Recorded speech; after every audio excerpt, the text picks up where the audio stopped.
नमस्कार।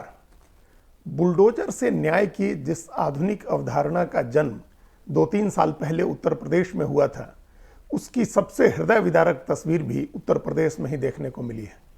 कानपुर देहात के मंडौली गांव में तहसील प्रशासन ने एक झोपड़ी नुमा मकान का अतिक्रमण हटाने के लिए अभियान चलाया और उस अभियान के दौरान उस मकान में आग लग गई और एक महिला अपनी युवा बेटी के साथ उसमें जलकर मर गई। यह इस तरह की घटनाएं जो बुलडोजर से न्याय का जो अभियान चल रहा था उत्तर प्रदेश से लेकर के मध्य प्रदेश और राजधानी दिल्ली तक में, ये उसकी सबसे दिल दहला देने वाली घटना है, उसकी सबसे हृदय विदारक तस्वीर है। कृष्ण गोपाल दीक्षित के घर में शहनाइयां बजने वाली थी। उनकी 22 साल की बेटी नेहा दीक्षित की शादी होने वाली थी और पूरा परिवार उसकी तैयारियों में लगा हुआ था। और उसी समय तहसील प्रशासन ने उनके झोपड़ी नुमा मकान को हटाने का अभियान छेड़ दिया।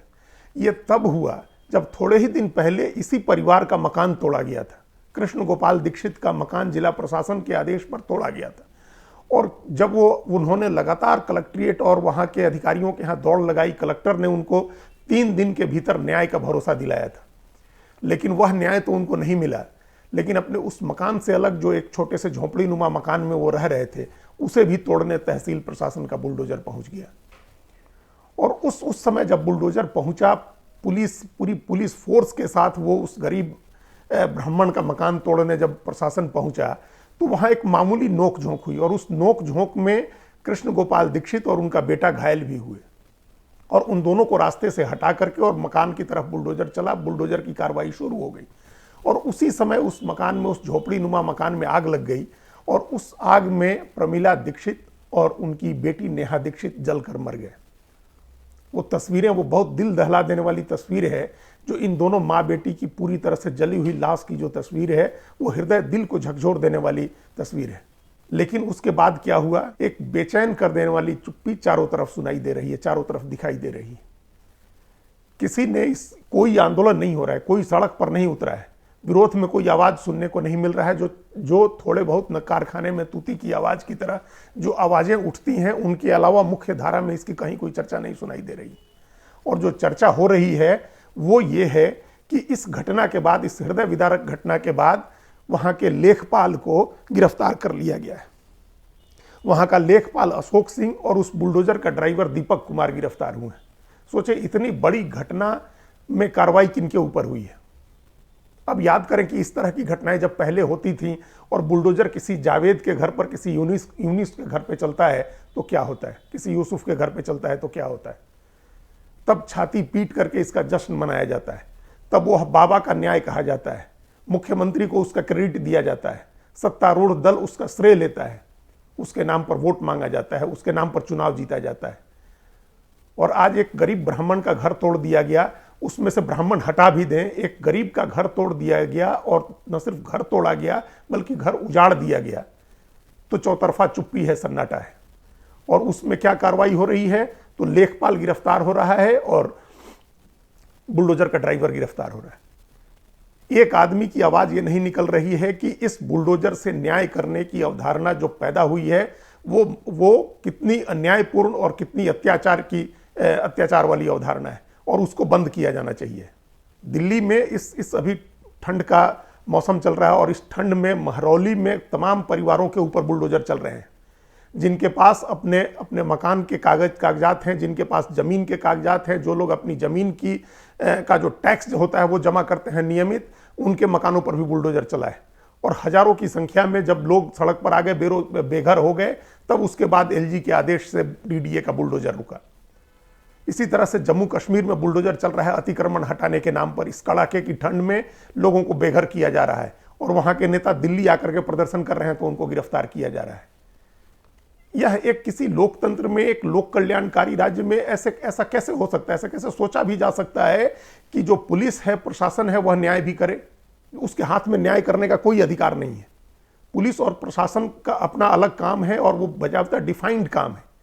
न्याय करने का काम अदालतों को सौंपा गया है। आप केस बनाएंगे, अगर अतिक्रमण का मामला है आप केस बनाएंगे, आप अदालत उसकी जांच करेंगे, आप कागजात के साथ अदालत में जाएंगे और ये अदालत का काम है कि वो उस पर न्याय करे। ये सिर्फ इस तरह का मामला नहीं है कि अतिक्रमण हटाने के नाम पर ये हो रहा है।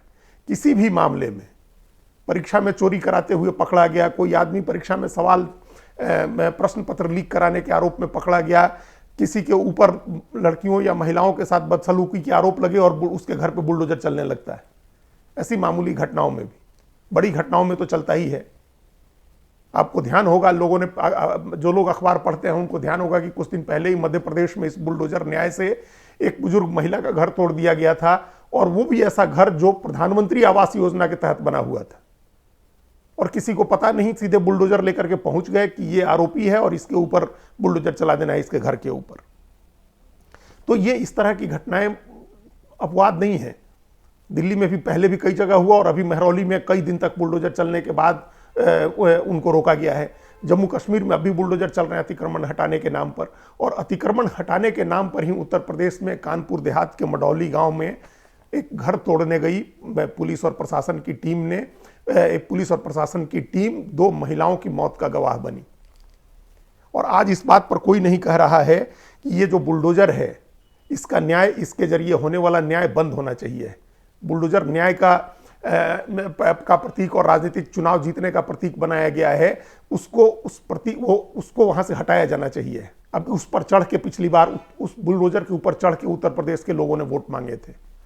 उसको धार्मिक आधार पर विभाजन और सांप्रदायिक आधार पर ध्रुवीकरण का प्रतीक बनाया गया था। वो किसी जावेद और यूसुफ के घर पर चलता है तो छाती पीट करके उसका जश्न मनाया जाता है, एक पार्टी उसका श्रेय लेती है, उसको बाबा का न्याय कहा जाता है। और जब तक ऐसा होता रहेगा, ये मान लिया गया था कि ये जो लोग इस भ्रम में थे कि एक बुलडोजर चलना शुरू हुआ है या पुलिस और प्रशासन के हाथ में एक हथियार दिया गया है, तो इसका निशाना सिर्फ एक खास वर्ग होगा, एक खास समुदाय होगा। लेकिन ऐसा नहीं है। जब इस तरह से प्रशासन बेलगाम होता है, जब इस तरह से प्रशासन के हाथ में संविधान से, इतर संविधान से ज़्यादा की शक्तियाँ सौंपी जाती हैं, तो इस तरह की असंवेदनशील घटनाएं होती हैं। और इस एक कानपुर देहात की इस घटना के अनेक सबक हैं। प्रशासन को, राजनेताओं को और आम लोगों को, सबको सबक लेने की जरूरत है। सबको, आम जनता को भी एक सबक लेना होगा कि किसी के घर पे भी बुलडोजर चलता हुआ देख करके आप जश्न मत मनाएं, क्योंकि उस बुलडोजर का रुख कभी भी आपके घर की तरफ हो सकता है। नेताओं को सबक लेना चाहिए है कि जब आप प्रशासन को इस तरह से बेलगाम करेंगे, उसके हाथ में बुलडोजर की स्टीयरिंग सौंपेंगे, तो वो बुलडोजर किसी के घर पे चल सकता है। ये इस मामले में अगर सरकार को जरा सी भी संवेदनशीलता होती, सरकार जरा सा भी गंभीर होती, तो आज सिर्फ लेखपाल और बुलडोजर के ड्राइवर तक ये मामला नहीं रुका होता। वहाँ के जिले के जितने भी प्रशासनिक अधिकारी हैं, चाहे एडीएम है, चाहे एसडीएम है, चाहे एसपी है, वहाँ के डीएम है, उस जोन का कमिश्नर है, अगर इन सब के खिलाफ कार्रवाई नहीं होती है तो ये समझा जाएगा कि इस घटना का कोई मतलब नहीं हुआ। ये फिर एक घटना आई गई हो गई। ऐसी असंवेदनशील घटनाएं फिर आगे भी होती रहेंगी, ऐसी हृदय विदारक घटनाएं आगे भी होती रहेंगी। इसलिए अगर सरकार चाहती है कि उसकी संवेदनशीलता पर सवाल नहीं उठे, और ये ध्यान रखें कि हर सरकार का, हर चुनी हुई सरकार का, लोकतंत्र में जो शासक है, जो आजकल जो लोग अपने को सेवक कहते हैं, उन सब के लिए संवेदनशील होना पहली जरूरत होती है। राजा का संवेदनशील होना, प्रजा के प्रति उसके अपने कर्तव्यों का पालन करना उसकी पहली जिम्मेदारी होती है। तो ये एक प्रजापालक शासक, लोकतंत्र में एक जो चुना हुआ शासक है, उसकी ये पहली जिम्मेदारी है कि वो इस तरह की घटना में शामिल तमाम लोगों के खिलाफ कार्रवाई करे। जो लोग नहीं शामिल हैं और जिनकी जानकारी में हुआ, उनके ऊपर भी कार्रवाई हो।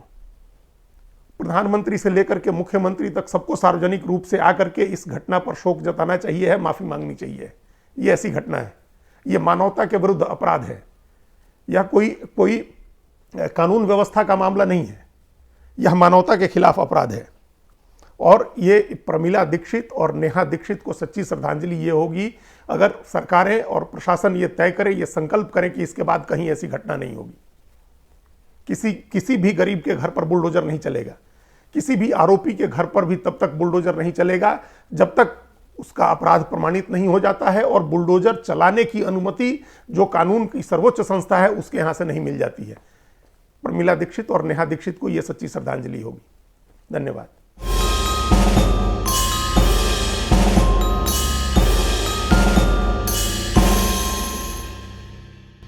कृपया हमारे चैनल के साथ जुड़िए, लाइक कीजिए, सब्सक्राइब कीजिए, बेल आइकॉन जरूर दबाइए।